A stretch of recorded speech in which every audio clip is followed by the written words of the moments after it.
Al Capone, a city built on blood. Note: this video is based on historical facts, but some scenes have been reconstructed for dramatic purposes. Opening: The Warehouse. That day, February 14th, 1929. Chicago winters don't just chill you, they hunt your bones. The air isn't cold, it's a blade. North side, a single brick warehouse, a rusted metal door, paint peeling away, snow settling quietly on the ground. But inside, it's different. 7 men.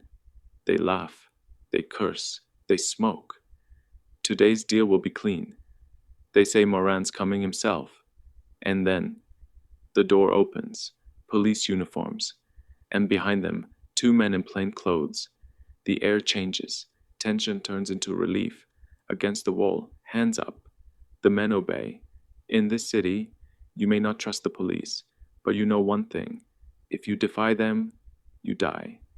And then, the click of a safety being released. After that, there isn't even time to breathe. Bullets tear through the wall. Blood stains the brick. The sound of a body hitting the ground isn't loud like in the movies. It's just a dull collapse. In 10 seconds, 7 lives are over. A moment of silence, and then the men walk out, like police, dragging the 2 plainclothes men out as if they're under arrest.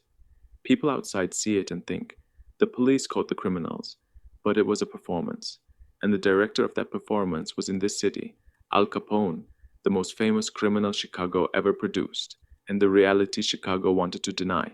Today, we will not make him a hero. We will not romanticize him. This is not a legend. This is a record of brutality chosen by a man who refused to die. Chapter 1. Brooklyn, where being good gets you killed. Brooklyn, New York, 1899. Streets packed with immigrants, old brick buildings, laundry hanging from windows, and children fighting. Alphonse Gabriel Capone, born into a poor Italian immigrant family. His father was a barber, his mother a deeply religious woman. But the neighborhood they lived in was not a place where honesty guaranteed survival. There was poverty in the streets, and children learned to fight, especially immigrant kids. School wasn't opportunity for Capone. It was humiliation. He quit at 14, and from that day Capone learned something. I can't rise the normal way, so there's only one path left: to rise the abnormal way. Chapter 2. Scarface. The night the scar was made, extended action. A Brooklyn bar is small, loud, and filled with stale air. Inside, people drink, shout, and watch fights like entertainment. And that night, the entertainment is Al Capone. Capone is behind the bar, wiping glasses. His hands are working, but his eyes are reading people. The door opens. Cold wind rushes in. A young woman walks inside. Capone glances at her and gives that smug, careless grin. He throws out a line. At least, he thinks it's just a line. Hey, you're the prettiest one in here tonight. Laughter breaks out, but she doesn't laugh. Her face hardens. Capone immediately understands. She didn't hear it as a joke. She heard it as an insult. And in this neighborhood, an insult always comes with a man. A man beside her stands up, slowly, too slowly. That kind of slow movement is more dangerous, because it isn't impulse. It's a decision. The man walks toward the bar. Capone sets the glass down. His hand dips slightly below the counter. He's already feeling for a bottle. The man gets closer. Capone considers talking his way out, but there's no room for words in that man's eyes. A knife appears, and in that instant, Capone realizes, oh, this guy is serious, and at the same time he realizes something else. If I back down here, everyone will see me as weak. Capone moves a beat too late. The first strike. As the man's arm comes in, Capone twists his body to the side, but he's too slow. The blade tears across his cheek. Blood spills. Capone doesn't grab his face. Instead, he snatches a liquor bottle from the table and swings it straight toward the man's head. The man leans back and dodges. The bottle grazes his shoulder, flies into the wall, and shatters. The bar goes silent. The second strike. The man closes in. This time he doesn't stab. He slashes sideways. Capone ducks over the bar. The blade scrapes past his face. But scraping isn't nothing. This cut is deep. It rips across Capone's face. Blood pours. Capone's vision shakes, but he doesn't fall. He grabs a metal cocktail shaker from behind the bar and hurls it. It smashes into the man's wrist. The knife wavers, just for a second. That second is enough. Capone leaps over the bar, charges forward, slams into the man's torso. They crash to the floor. Chairs fall. People stumble back. Capone grabs the man's arm, twisting it so the blade can't reach his face. But he's losing strength. He's bleeding too much. Capone reaches for the floor. His hand closes on something, a shard of broken glass. He grips it tight and rakes it across the man's arm. The man flinches. The knife shakes. Capone headbutts him in the jaw. The man's head snaps back. The third strike. The man swings wildly. A final stupid slash. Capone twists away, but not enough. The blade cuts his face again. This time, it feels permanent. Capone inhales sharply. His eyes go wide. He stops fighting. He decides to finish it. Capone wrenches the man's wrist, forces the knife to drop. Then he grabs the man by the back of the neck and slams him into the floor. The man's body goes still. The entire bar stops breathing. Capone sits on top of him, panting. Blood runs down from his face to his chin. Slowly he stands. People step away. No one comes close. Capone wipes his face. Blood coats his palm. And then he smiles. Not because he won, but because he's still alive. A few days later, 3 long scars remain on his face. People give him a name, Scarface. But it wasn't a joke. It was a warning. That man gets cut and cuts back. Chapter 3. Chicago, a throne built by Prohibition. America bans alcohol. Prohibition. The government says alcohol is evil, but the people say, then we'll drink more. Alcohol doesn't disappear. It goes underground. And underground, new kings are born. Al Capone goes to Chicago, and there's already a man there, Johnny Torrio.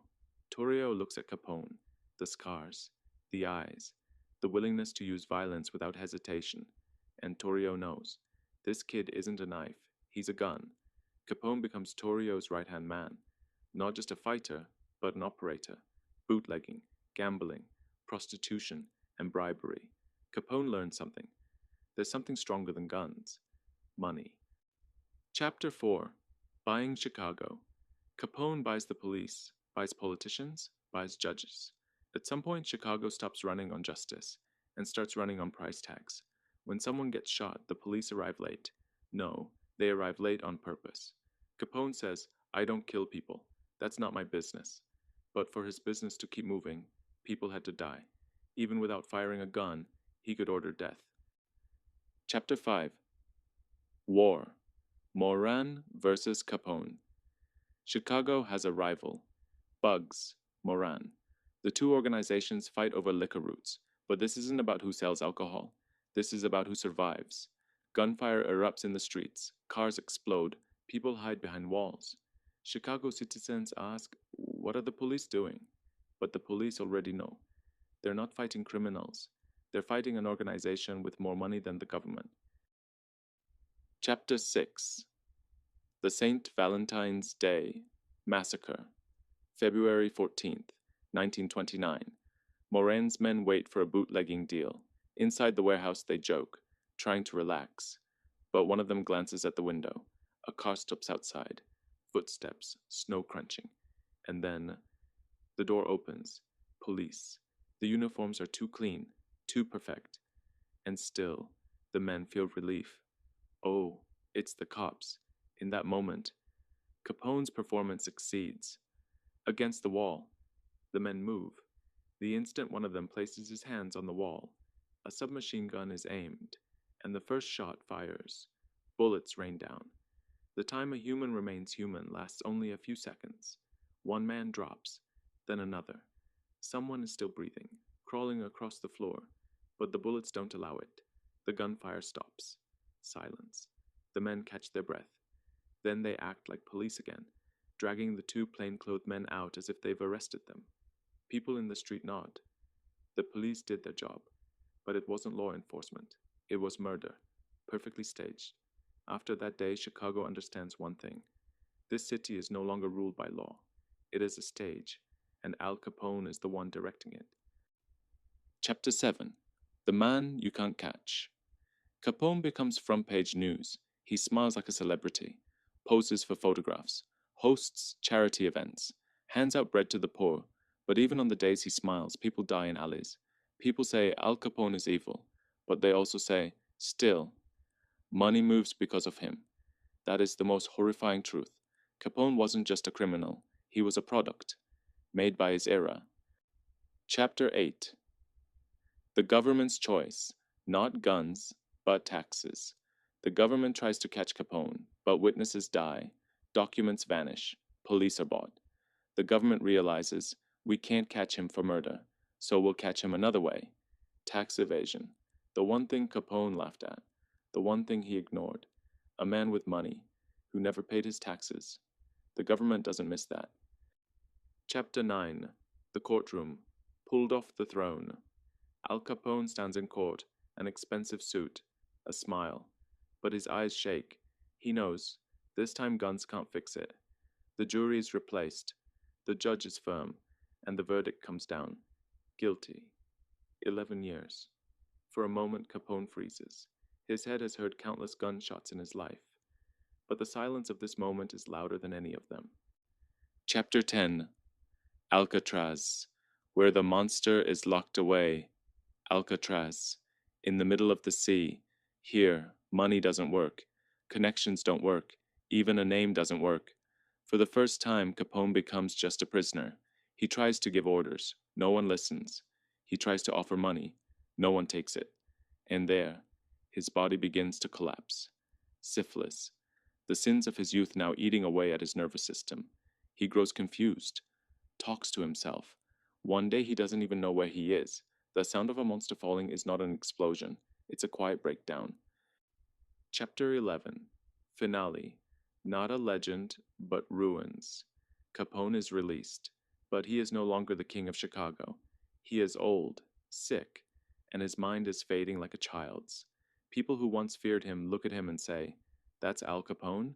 In Florida, he sits by the sea, losing his words, losing his memories, losing the throne he once built.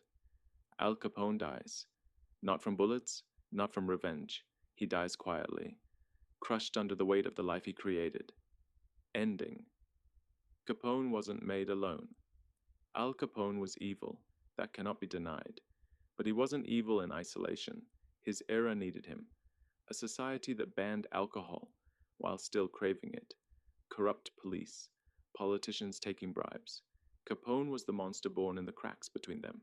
And his story asks us, where do villains come from? The answer is probably this. Not from one villain, but from a city that creates villains and pretends not to notice.